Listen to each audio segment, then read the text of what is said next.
night. I actually worked in that office before you. I'm finishing up my last week now, as a matter of fact, so I know it can be a bit overwhelming, but I'm here to tell you there's nothing to worry about. You'll do fine.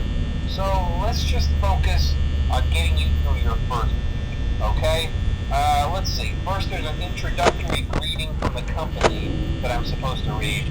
It's kind of a legal thing, you know. Welcome to Freddy Fazbear's Pizza, a magical place for kids and grown-ups alike, where fantasy and fun come to life.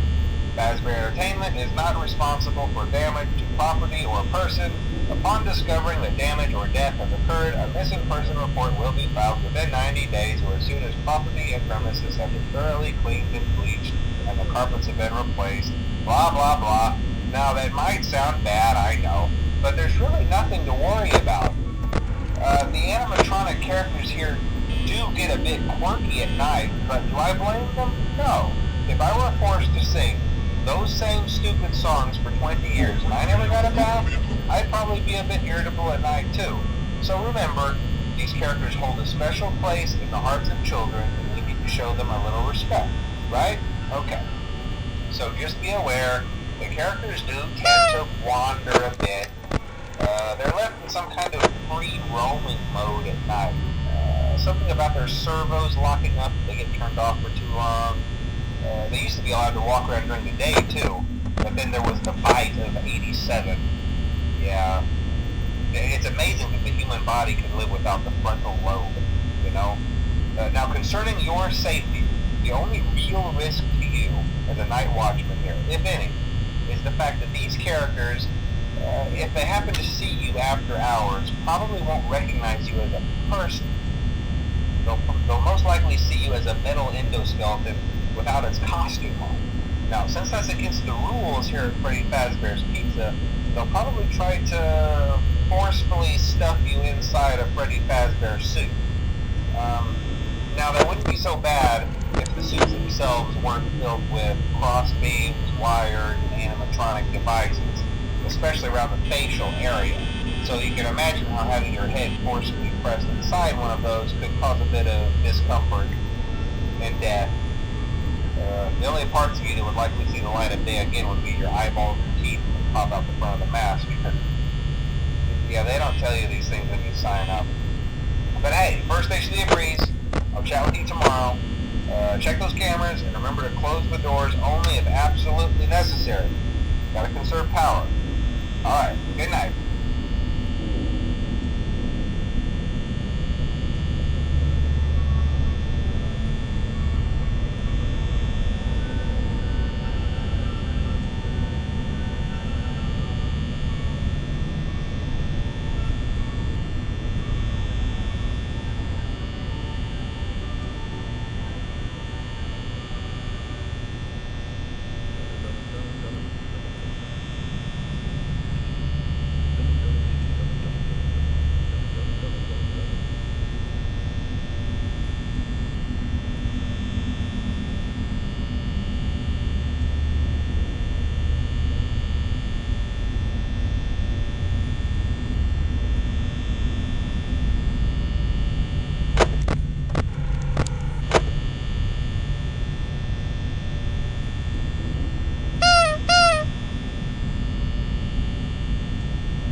quite as long this time since Freddy and his friends tend to become more active as the week progresses. It might be a good idea to peek at those cameras while I talk, just to make sure everyone's in their proper place, you know. Interestingly enough, Freddy himself doesn't come off stage very often. I've heard he becomes a lot more active in the dark, though, so hey, I guess that's one more reason not to run out of power, right? I also want to emphasize the importance of using your door lights.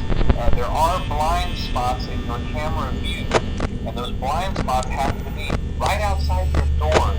So if you can't find something or someone on your cameras, be sure to check the door light. You might only have a few seconds to react. Not that you would be in any danger, of course. I'm not implying that. Also, check on the curtain in Pirate Cove from time to time. The character in there seems unique in that he becomes more active if the cameras remain off for long periods of time. I guess he doesn't like being watched. I don't know. Anyway, I'm sure you have everything under control. Talk to you soon.